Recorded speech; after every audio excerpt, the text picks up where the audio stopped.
Hi everyone, and welcome to this week's EBC video. We're in Kangaroo Lake this week thinking about John 6 verses 1 through 21. It's actually the two big miracles that we skipped in Mark last week. And John's telling of these two miracles is maybe a little different than Mark's, and it's really pretty interesting. The two miracles are Jesus feeds the 5,000 people, and then Jesus walks on water across the Sea of Galilee. Now, so let's start where it starts, with Jesus is helping a crowd of people, and there's 5,000 of them, and it looks like they're probably going to need some food. And in John, Jesus actually starts the whole sequence here by testing Philip, by saying, where are we going to get food to feed all of these people?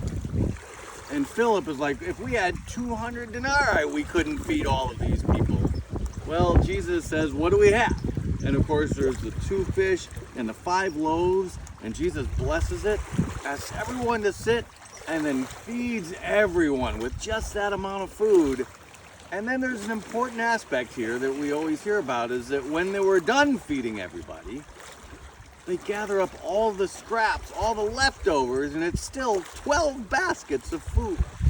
Now, I want to focus on that for just a moment, because I think about these miracles a little bit in maybe 2 different ways, right? Sometimes Jesus' miracles are very purpose-driven. There's a result that Jesus wants, like he heals somebody, or he fixes somebody that casts out a demon. And the point of the miracle is doing the thing for that person, right?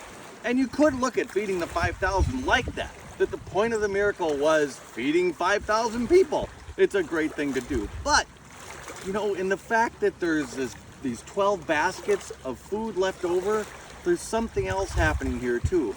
It's a miracle that Jesus is doing in part to demonstrate God's power, God's ability to provide, and to provide in abundance, even above what people need.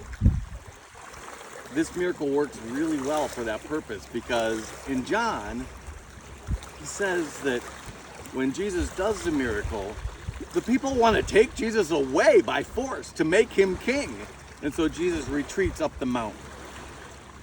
Now all the disciples are left behind.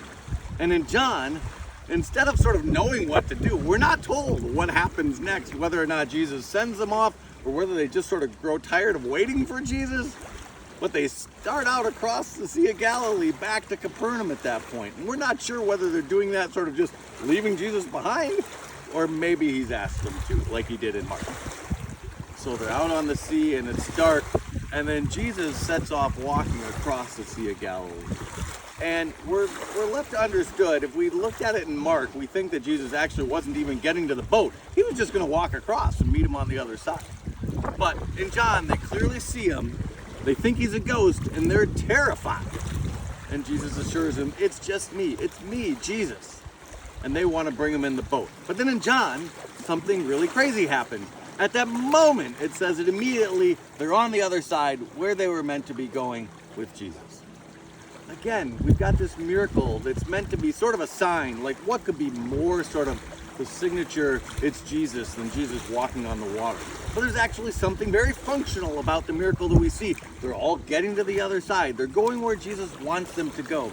And in John in particular, the disciples aren't even sure whether or not they're supposed to be going across, or whether or not they're just going across and then Jesus helps guide them the rest of the way and get them across, right? And that's very much like us too, right? Sometimes we set out not really knowing which direction we're going, not even sure if we were supposed to be going yet, but Jesus is walking alongside of us, performing a little miracle that we suddenly notice we're a little afraid of, and then everything is going in the direction that God asks it to go. And Jesus is right there with us. All right? So sometimes those miracles are meant to be something very functional, and sometimes they're meant to be a sign. And they can be both at the same time, just like both of these big miracles were this week. All right? So everybody, have a great week.